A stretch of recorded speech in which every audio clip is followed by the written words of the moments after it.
Hello friends, आज की इस क्लास में हम पढ़ेंगे राजस्थान ज्योग्राफी के सुपर 30 क्वेश्चन जो कि एग्जाम्स में बार बार पूछे गए हैं और आगे आने वाली एग्जाम्स में भी पूछे जाएंगे। फ्रेंड्स, यह क्लास अधीनस्थ बोर्ड द्वारा लिए गए विभिन्न पेपरों को एनालिसिस करके बनाई है। तो फ्रेंड्स, बिना स्किप किए इस क्लास को आप पूरा देखें, आपके आगे आने वाली एग्जाम्स के लिए मददगार साबित होगी।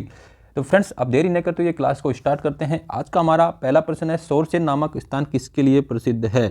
क्यों प्रसिद्ध है सोरसेन नामक स्थान? फ्रेंड्स, आपको इसका आंसर बताना है। सोरसेन नामक स्थान प्रसिद्ध है, किसके लिए प्रसिद्ध है? गोडावण के लिए प्रसिद्ध है, सर्प अभ्यारण्य के लिए प्रसिद्ध है, पान की खेती के लिए प्रसिद्ध है, या पार प्रोजेक्ट के लिए प्रसिद्ध है? आपको फ्रेंड्स 4 ऑप्शन दिए गए, आपको सही आंसर बताना है कि सोरसेन और ये कौन से जिले में पड़ता है। सोरसेन पड़ता है, आपको बता दूं मैं, ये पड़ता है 12 डिस्ट्रिक्ट में। कौन सी डिस्ट्रिक्ट में पड़ता है? 12 डिस्ट्रिक्ट में। तो आपको बताना है कि किसके लिए प्रसिद्ध है। तो इसका सही आंसर होगा ये गोडावण पक्षी की शरण स्थली के लिए प्रसिद्ध है। इसके लिए प्रसिद्ध है सोरसेन, गोडावण पक्षी की शरण स्थली के प्रसिद्ध है। और ये कौन से डिस्ट्रिक्ट में पड़ता है? ये पड़ता है 12 डिस्ट्रिक्ट में। फ्रेंड्स, गोडावण को राजकीय पक्षी कब घोषित किया था? गोडावण को राज्य पक्षी यानी कि राज पक्षी कब घोषित किया गया था? तो इसको किया गया था 1981 में। गोडावण को राज पक्षी घोषित किया गया। इसको अंग्रेजी में क्या बोलते हैं? ये भी क्वेश्चन एग्जाम में पूछा जा चुका है कि गोडावण को अंग्रेजी में क्या बोलते हैं। इसको बोलते हैं ग्रेट इंडियन बस्टर्ड। क्या बोलते हैं? Great Indian bustard. अगला प्रश्न है, राजस्थान के उदयपुर संभाग में कितने जिले आते हैं? आपको बताना है फ्रेंड्स, राजस्थान के उदयपुर संभाग में कितने जिले आते हैं। आपको संख्या बतानी है कि कितने जिले आते हैं। 6, 5, 4 और 7। आपको फ्रेंड्स इसका सही आंसर बताना है कि उदयपुर संभाग में कितने जिले आते हैं और कौन कौन से जिले आते हैं। ये भी क्वेश्चन पूछा जा सकता है। आपको 4 ऑप्शन दे देगा, एक तो वो दे देगा जो संभाग में आता है, एक और वो दे देगा नहीं आता है। तो आपको इसका सही आंसर बताना है, वो भी क्वेश्चन पूछा जा सकता है। तो फ्रेंड्स, आपको बताना है कि उदयपुर संभाग में कौन कौन से डिस्ट्रिक्ट आते हैं और कितने आते हैं। तो इसका आंसर होगा कि 6 डिस्ट्रिक्ट आते हैं। उदयपुर संभाग में कितने डिस्ट्रिक्ट आते हैं? 6 डिस्ट्रिक्ट आते हैं। कौन कौन से डिस्ट्रिक्ट आते हैं? एक तो खुद उदयपुर ही आता है, स्वयं उदयपुर आता है। दूसरा है राजसमंद। कौन सा है? राजसमंद। तीसरा कौन सा है? डूंगरपुर। कौन सा है? डूंगरपुर। चौथा कौन सा है? बांसवाड़ा। कौन सा है? बांसवाड़ा। अगला है कौन सा? चित्तौड़गढ़। 5th नंबर पे आता है चित्तौड़गढ़। 6th नंबर पे आएगा प्रतापगढ़। तो ये कितने डिस्ट्रिक्ट हो गए? 6 डिस्ट्रिक्ट, जो कि कौन से संभाग में पड़ते हैं? उदयपुर संभाग में। अगला प्रश्न है, कौन से जिले का मुख्यालय, इसकी तहसील जो यानी कि कौन से जिला मुख्यालय की तहसील जिले के नाम पर नहीं है? मतलब आपको बताना है फ्रेंड्स, कौन सा जिला मुख्यालय है जिसकी तहसील जिले के नाम पर नहीं है। यानी कि कौन सा जिला, यानी कि जिला मुख्यालय पे भी हर प्रत्येक डिस्ट्रिक्ट में तहसील होती है, लेकिन जो तहसील होती है तो वो डिस्ट्रिक्ट के नाम पर ही होती है। फ्रेंड्स, आपको बताना है कि कौन सा जिला है जिसके जो डिस्ट्रिक्ट हेडक्वार्टर पे जो तहसील होती है ना, वो जिले के नाम पर नहीं है। तो आपको 4 ऑप्शन दिए, भीलवाड़ा, चित्तौड़गढ़, बाड़मेर और राजसमंद। आपको बताना है कि कौन से जिले की तहसील जो डिस्ट्रिक्ट हेडक्वार्टर पर होती है वो जिले के नाम पर नहीं है। तो इसका फ्रेंड्स सही आंसर क्या होगा आपको बताना है। तो इसका सही आंसर होगा राजसमंद। राजसमंद जिले की तहसील है ना, जो डिस्ट्रिक्ट हेडक्वार्टर पे, वो राजसमंद के नाम पे नहीं है। उसका नाम क्या है? राजनगर। क्या है? राजनगर के नाम पर है। किसके नाम पर है? राजनगर के नाम पर। अगला प्रश्न है, जैसलमेर राजस्थान का सबसे बड़ा जिला। क्या जैसलमेर राजस्थान का सबसे बड़ा जिला धौलपुर से कितना बड़ा है? फ्रेंड्स, आपको बताना है कि राजस्थान का जो सबसे बड़ा जिला सभी को पता है जैसलमेर। सबसे छोटा डिस्ट्रिक्ट कौन सा है? धौलपुर। तो इन आपको बताना है कि धौलपुर है इससे कितना गुना बड़ा है जैसलमेर। तो फ्रेंड्स, आपको पता है कि जैसलमेर ऑप्शन दिए गए 12.66 गुना, क्या 11.22 गुना, 15.22 गुना या 16.66 गुना। आपको बताना फ्रेंड्स इसका सही आंसर। तो इसका सही आंसर होगा 1, क्योंकि 12.66 गुना बड़ा है। फ्रेंड्स, यहाँ पर यदि हम बात करते हैं जैसलमेर, तो जैसलमेर का क्षेत्रफल कितना होता है? जैसलमेर का क्षेत्रफल कितना है? तो ये है 38,401 किलोमीटर स्क्वायर है। कितना है? 38, जो कि टोटल राजस्थान का, यदि हम राजस्थान का एरिया बात करें 3,42,239 किलोमीटर स्क्वायर है, जो कि उसमें से इतना क्षेत्रफल किसका है? अजमेर का, इसका है जैसलमेर का, सॉरी किसका है? जैसलमेर का। जो कि टोटल राजस्थान का एरिया है ना 3,42,000, उसका कितना परसेंट रखता है? तो ये रखता है 11.22%। कितना रखता है? 11.22% रखता है। और हम यदि बात की जाए धौलपुर जिले की, तो धौलपुर जिले का एरिया है 30-33 किलोमीटर स्क्वायर। कितना है? 30-33 किलोमीटर, जो कि राजस्थान के टोटल एरिया का 0.88% हिस्सा रखता है। कितना है? इतना हिस्सा परसेंट में रखता है। यदि हम दोनों की इनको कंपेयर करें, किसको? इसको जैसलमेर को और धौलपुर को कंपेयर करें, तो यदि इसको कंपेयर करते हैं तो जैसलमेर से कितना अधिक गुना बड़ा है? तो ये 12.66 अधिक गुना बड़ा है। कितना गुना है? 12.66 अधिक गुना बड़ा है। 12.66 गुना अधिक बड़ा है। कौन बड़ा है? जैसलमेर। किससे बड़ा है? धौलपुर से। फ्रेंड्स, अगला प्रश्न है, निम्नलिखित में से किस जिले की सीमा गुजरात से स्पर्श नहीं करती है? फ्रेंड्स, आपको आंसर बताना है कि गुजरात से कौन से जिले की सीमा स्पर्श नहीं करती? जालोर, प्रतापगढ़ और बाड़मेर और डूंगरपुर। फ्रेंड्स, आपको इसका आंसर बताना है। तो आपको पता है फ्रेंड्स कि गुजरात के साथ में राजस्थान के कितने जिले सीमा बनाते हैं? तो गुजरात के साथ में कितने बनाते हैं? 6 जिले सीमा बनाते हैं। और कौन कौन से बनाते हैं? बाड़मेर, कौन सा बनाता है? बाड़मेर, जालोर, कौन सा बनाता है? बाड़मेर, जालोर, सिरोही, कौन कौन से बनाते हैं? बाड़मेर, जालोर, सिरोही, उदयपुर, और कौन सा है? डूंगरपुर, और कौन सा है? बांसवाड़ा, कौन कौन सा है? बांसवाड़ा। तो फ्रेंड्स ये 6 डिस्ट्रिक्ट हैं जो वो गुजरात से राजस्थान की सीमा स्पर्श करते हैं। 6 जिले है जो गुजरात से सीमा बनाते हैं। तो फ्रेंड्स इसमें यहाँ पर कौन सा ऑप्शन आएगा आपको बताना है। तो यहाँ पर आएगा प्रतापगढ़, एक ऑप्शन है जो इनमें मिलता नहीं है। तो यहाँ से कौन सा ऑप्शन हो जाएगा? प्रतापगढ़। प्रतापगढ़ जो गुजरात से सीमा नहीं बनाता है। अगला प्रश्न है, राजस्थान के बागड़ प्रदेश के जिलों में कौन सा जिला सम्मिलित नहीं है? बागड़ प्रदेश। आपको फ्रेंड्स बताना है बागड़, एक होता है बांगड़, इनमें आपको कंफ्यूज नहीं होना है। ये तो साउथ राजस्थान में डूंगरपुर बांसवाड़ा का एरिया को हम उसके आसपास का एरिया को हम बांगड़ क्षेत्र बोलते हैं, जबकि आपसे पूछा गया है बांगड़। तो आपको यहाँ पर कंफ्यूजन नहीं होता है कि कौन सा जिला बांगड़ प्रदेश में सम्मिलित नहीं है। फ्रेंड्स आपको इसका आंसर बताना है 6 नंबर, सीकर, झुंझुनू, चूरू और राजसमंद। तो इसका सही आंसर हो जाएगा राजसमंद। राजसमंद का संबंध बांगड़ प्रदेश से नहीं है। अगला प्रश्न है, झालावाड़ अवस्थित है, यानी कि झालावाड़ की आपको लोकेशन बताती है कहाँ पर स्थित है? बोराट के पठार पर, मध्य माही मैदान में, हाड़ौती पठार पर, या चंबल बेसिन में। आपको बताना है फ्रेंड्स झालावाड़ की लोकेशन बतानी है, झालावाड़ कहाँ पर स्थित है। तो झालावाड़ आप सभी को पता है, झालावाड़ कहाँ पड़ता है? हाड़ौती के पठार में। हाड़ौती क्षेत्र में कौन कौन से डिस्ट्रिक्ट हैं? कोटा, बूंदी, बारां, जो भी डिस्ट्रिक्ट आते हैं हाड़ौती क्षेत्र में आते हैं। झालावाड़, यहाँ पर हाड़ौती क्षेत्र में कौन सी मिट्टी पाई जाती है? तो यहाँ पर मध्यम काली मिट्टी पाई जाती है। क्या कौन सी मिट्टी पाई जाती है? फ्रेंड्स आपको एक यहाँ से ट्रिक बता देता हूँ, कैसे क्या होता है काली, कैसे क्या होता है काली, कैसे क्या होता है कपास, कैसे क्या होता है कपास, कैसे क्या होता है कोटा। फ्रेंड्स कोटा में काली मिट्टी पाई जाती है। काली मिट्टी में कौन सी, कोटा में कौन सी मिट्टी पाई जाती है? काली मिट्टी। और काली मिट्टी में किसकी खेती होती है? कपास की। तो आप यहाँ से याद कर सकते हैं, कैसे कोटा, कैसे काली, कैसे कपास। तीनों ये क्वेश्चन भी बहुत बार एग्जाम में पूछा जा चुका है कि कोटा में कौन सी मिट्टी पाई जाती है और काली मिट्टी किसके लिए उपयोगी होती है। तो कैसे कोटा, कैसे काली, कैसे कपास। तो फ्रेंड्स आप यहाँ से भी एक क्वेश्चन का आंसर और बता सकते हैं। हाड़ौती पठार में मध्यम काली यानी काली प्रकार की मिट्टी पाई जाती है। अगला प्रश्न है, शेर पर्वत चोटी की ऊंचाई कितनी है? आपको पता है फ्रेंड्स शेर पर्वत चोटी है। शेर पर्वत चोटी कहाँ पर है? ये कहाँ पर है? सिरोही में। कौन सी है? सिरोही में। और ये सेकंड हाइट में ऊंची है, सेकंड हाइट में ऊंची है। किसमें? राजस्थान में सबसे ऊंची चोटियों में कौन सा नंबर है इसका? सेकंड नंबर है। कौन सा नंबर है? सेकंड नंबर है। तो आपको फ्रेंड्स इसकी हाइट बतानी है, कितनी मीटर हाइट है। तो शेर ये हमारी राजस्थान की सेकंड नंबर की सबसे ऊंची चोटी है और इसकी हाइट कितनी है? फ्रेंड्स आपको इसका आंसर बताना है। और शेर की लोकेशन कहाँ है? सिरोही में। कहाँ पर है? सिरोही में। तो इसकी ऊंचाई कितनी है? इसकी ऊंचाई है 1597 मीटर। कितनी है? 1597 मीटर है। और यदि राजस्थान की फर्स्ट सबसे ऊंची चोटी की बात की जाए तो वो भी कौन से डिस्ट्रिक्ट में? वो भी सिरोही डिस्ट्रिक्ट में। कौन से डिस्ट्रिक्ट में? सिरोही में, जिसका नाम क्या है? गुरु शिखर। क्या नाम है? गुरु शिखर। और उसकी हाइट क्या है? 1722 मीटर है। यहाँ पर फ्रेंड्स आपको कभी कहीं भी 1727 भी मिल सकता है, लेकिन 5 मीटर की इसकी हाइट एक्सटेंशन हो जाती है, क्यों? यहाँ पर एक मंदिर बना हुआ है। यदि उसकी भी हाइट को ऐड कर ली जाए तो यहाँ पर कितनी है? 1727 मीटर के आसपास आती है। तो फ्रेंड्स आपको एग्जाम में दोनों ही ऑप्शन मिल सकते हैं, या तो 1722 मीटर और 1727 मीटर।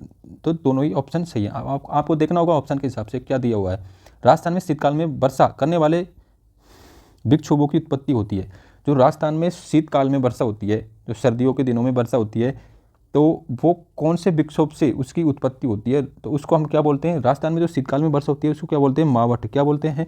मावठ। जो उसकी उत्पत्ति कहाँ से होती है? भूमध्य सागर में, कैस्पियन सागर से, अरब सागर से, लाल सागर से और बाल्टिक सागर से। तो फ्रेंड्स आपको इसका आंसर बताना है, जल्दी से कमेंट करना है। तो इसका सही आंसर होगा भूमध्य सागर। जो शीतकाल में राजस्थान में वर्षा होती है उसको हम क्या बोलते हैं? मावठ बोलते हैं। तो वो किसके कारण होती है? पश्चिमी विक्षोभ के कारण होती है। किसके कारण होती है? पश्चिमी विक्षोभ के कारण होती है। और पश्चिमी विक्षोभ आता कहाँ से है? भूमध्य सागर से आता है। कहाँ से आता है? भूमध्य सागर और कैस्पियन सागर से आता है। अगला प्रश्न है, राजस्थान में शुष्कतम जिला कौन सा है? राजस्थान में सबसे शुष्क जिला कौन सा है? आपसे यहाँ पर पूछा है जिला, क्या पूछा गया है फ्रेंड? जिला। जोधपुर, जैसलमेर, बाड़मेर और बीकानेर। फ्रेंड 4 ऑप्शन आपके सामने स्क्रीन पर दिखाई देंगे। आपको बताना है कि कौन सा सबसे शुष्क जिला है राजस्थान का। तो सबसे शुष्क जिला कौन सा है? जैसलमेर। जैसे आप सभी को पता है कि राजस्थान का सबसे शुष्क जिला कौन सा है? जैसलमेर। यदि पर्टिकुलर स्थान की बात की जाए, पर्टिकुलर पैलेस की बात की जाए, तो सबसे पर्टिकुलर पैलेस कौन सा आता है? फलोदी। कौन सा आता है? फलोदी। फलोदी कहाँ पड़ता है? जोधपुर में। कहाँ पड़ता है? जोधपुर में। यदि आपसे जिला पूछे जब तो हो जाएगा हमारा आंसर होगा क्या? जैसलमेर। यदि पर्टिकुलर पैलेस की बात की जाए, पर्टिकुलर स्थान की या लोकेशन की बात की जाए तो उसे बोलते, उसको कौन सा पहले से स्थान है, फलोदी जोधपुर। फलोदी कहाँ पड़ता है, जोधपुर में। अगला प्रश्न है, बांसवाड़ा शहर किस प्रकार के जलवायु प्रदेश का प्रतिनिधित्व करता है। ये फ्रेंड्स आपको मिलेगा राजस्थान जलवायु में। और कहाँ से क्वेश्चन पूछा गया है, ये पूछा गया है कोपेन के वर्गीकरण से। किससे पूछा गया है, कोपेन के वर्गीकरण से। कोपेन ने राजस्थान की जलवायु को कितने भागों में वर्गीकृत किया गया है, 4 भागों में।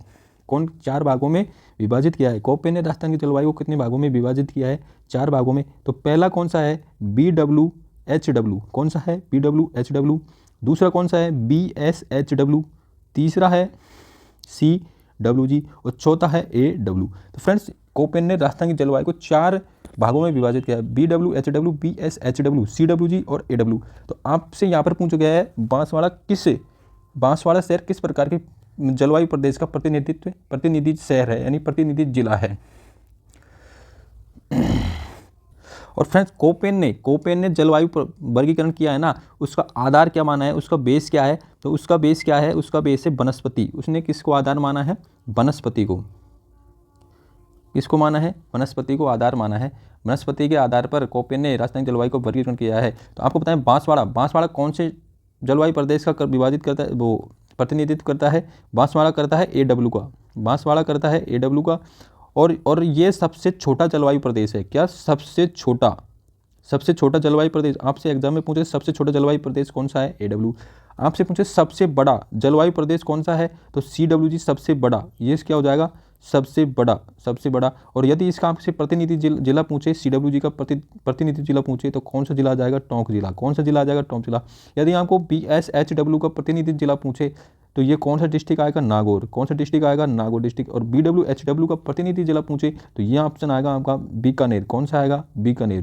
फ्रेंड्स आपको इससे संबंधित चारों क्वेश्चन बता दिए, जो कि एग्जाम में सभी टाइप के क्वेश्चन पूछा जाते हैं। ये भी पूछा जाता है कि कोपेन ने अपना जलवायु वर्गीकरण का आधार किसे माना है, वनस्पति को। और चारों यहाँ से भी पूछे जा चुके हैं। कितने भागों में बांटा है, 4 भागों में। सबसे छोटा जलवायु प्रदेश, सबसे बड़ा और प्रतिनिधि जिला, आपको मैंने चारों क्वेश्चन में बता दिए। यदि फ्रेंड्स आपको हमारे वीडियो की क्वालिटी कंटेंट पसंद आ रहा है तो हमारे चैनल को सब्सक्राइब कीजिए, वीडियो को लाइक कीजिए, अपने दोस्तों के साथ में शेयर करिए।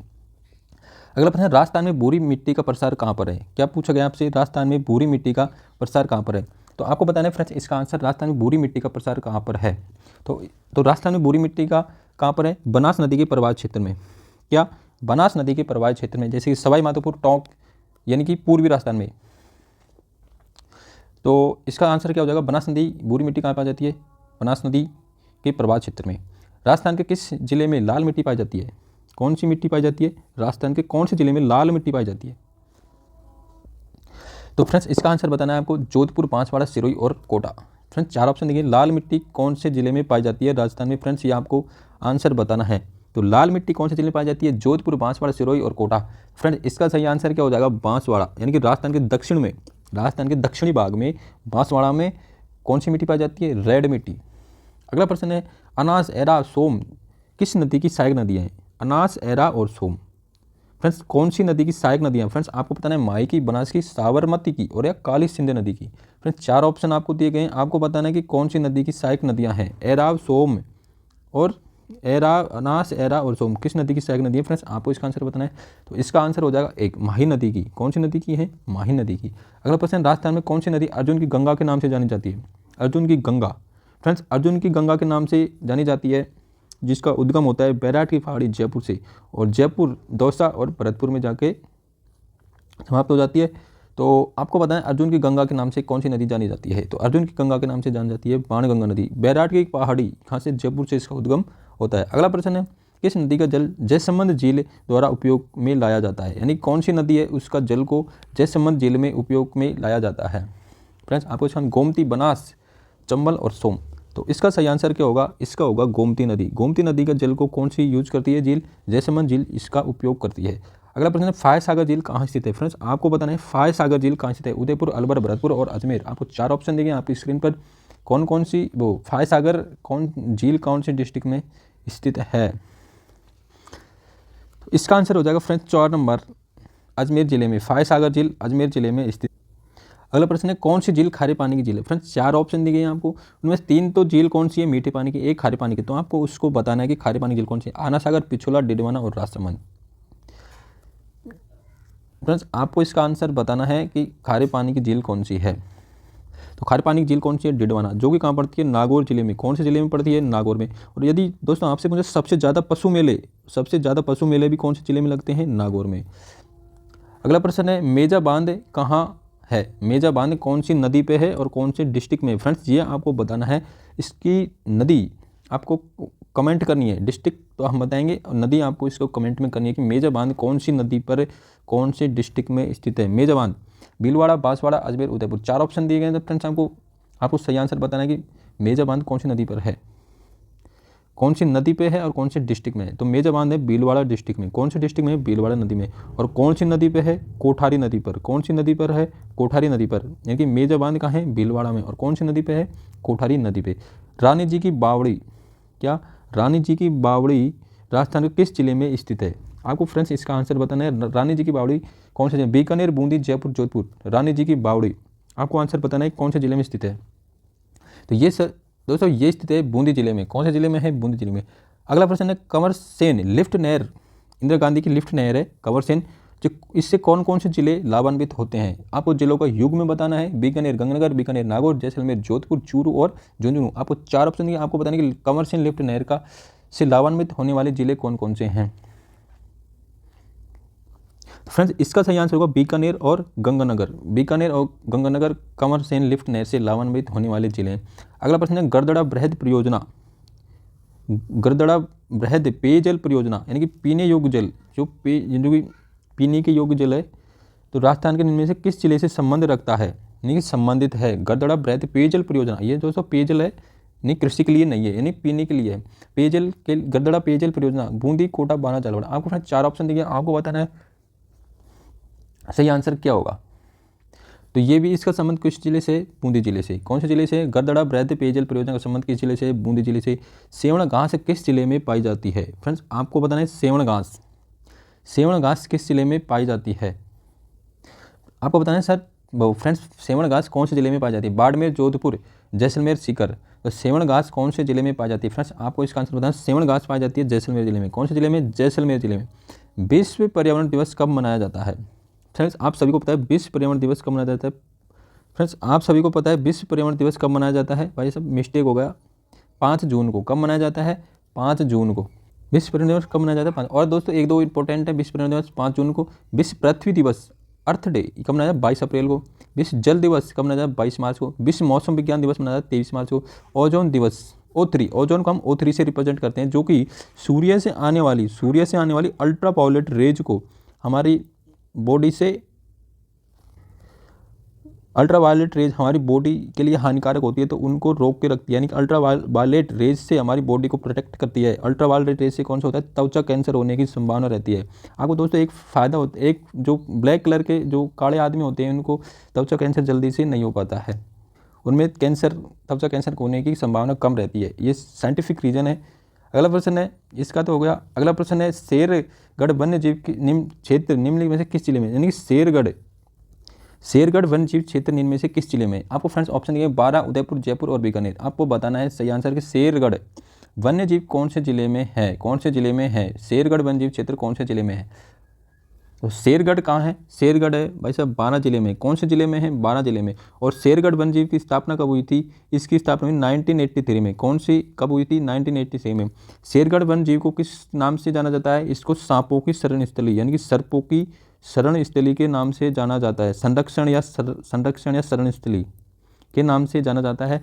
और शेरगढ़ 12 में इसमें कौन सी नदी बहती है? तो इसमें बहती है भाई साहब परवन नदी। कौन सी नदी बहती है? परवन नदी। फ्रेंड्स ये भी क्वेश्चन आपसे एग्जाम में पूछा गया है। शेरगढ़ कहाँ है? 12 में। कब इसकी स्थापना की थी? 1983 को। इसको क्या बोलते हैं? सर्पों की संरक्षण या शरण स्थली बोलते हैं। और इसमें से कौन सी नदी प्रवाहित होती है? इसमें होती है परवन नदी। कृष्णमृग शुभंकर कौन से जिले का है? फ्रेंड्स आपको आंसर बताना है। कृष्णमृग शुभंकर है जो कौन से जिले का है? बाड़मेर, चूरू, कोटा और जैसलमेर। 4 ऑप्शन आपकी स्क्रीन पर। आपको बताना है कि कृष्णमृग शुभंकर कौन से जिले का है। तो ये कौन से जिले का? ये है भाई साहब चूरू जिले का। कौन से जिले का है फ्रेंड्स? चूरू जिले का। अगला प्रश्न, राजस्थान का कौन सा जिला अधिकतम मात्रा में ईसबगोल, क्या ईसबगोल का पैदावार है या उत्पादन करता है या प्रोडक्शन करता है? झालावाड़, जालोर, सिरोही, बूंदी। आपको पता है फ्रेंड्स ईसबगोल सबसे ज़्यादा कौन से जिले डिस्ट्रिक्ट में होता है? तो ईसबगोल सबसे ज़्यादा कौन से डिस्ट्रिक्ट में होता है? जालोर में। यहाँ से 2 नंबर का ऑप्शन निकल के आता है जालोर ईसबगोल के लिए। अगला प्रश्न है, राष्ट्रीय ऊँट अनुसंधान केंद्र कहाँ स्थित है? नेशनल कैमिल रिसर्च सेंटर कौन से ज़िले में स्थित है? जोधपुर, कोटा, अजमेर और बीकानेर। तो फ्रेंड्स आपको बताना है कौन से ज़िले में स्थित है राष्ट्रीय ऊँट अनुसंधान केंद्र। तो ये स्थित है बीकानेर जिले में। कहाँ पर है? जोहड़बीड़ बीकानेर में। कहाँ पर है? जोहड़बीड़। बीकानेर में भी कहाँ पर है? जोहड़बीड़ बीकानेर में। ये भी बहुत टाइम एग्जाम में पूछा जा चुका है। मल्लीनाथ पशु मेला, क्या मल्लीनाथ पशु मेला कहाँ आयोजित है? झालरा पाटन, ये कहाँ पड़ता है? झालावाड़ में। सवाई माधोपुर परबतसर, ये कहाँ पड़ता है? नागौर में। तिलवाड़ा, ये भी कहाँ पड़ता है? बाड़मेर में पड़ता है। कहाँ पड़ता है? बाड़मेर में। फ्रेंड्स इसका आपको आंसर बताना है मल्लीनाथ पशु मेला कहाँ आयोजित होता है। तो ये होता है फ्रेंड्स तिलवाड़ा बाड़मेर में। कहाँ होता है? तिलवाड़ा बाड़मेर में। कहाँ होता है? मल्लीनाथ जी का पशु मेला कहाँ लगता है? तिलवाड़ा बाड़मेर में। अगले फ्रेंड्स लास्ट और अंतिम सवाल, हिंदुस्तान जिंक लिमिटेड का जिंक स्मेल्टर उदयपुर में कहाँ पर लगाया गया है? यानी कि हिंदुस्तान जिंक लिमिटेड जो कंपनी है उसका जस्ते का स्मेल्टर, जस्ते का यंत्र कहाँ लगाया है?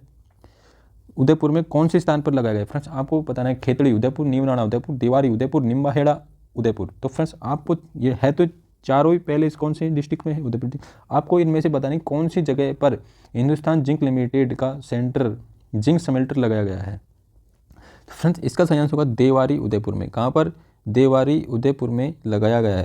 यदि फ्रेंड्स आपको हमारी क्लास अच्छी लगी है तो लाइक करें, वीडियो हमारे चैनल को सब्सक्राइब कर लें। इसी प्रकार की वीडियो पाने के लिए हमारे चैनल को सब्सक्राइब कर लें। धन्यवाद। जय हिंद, जय भारत।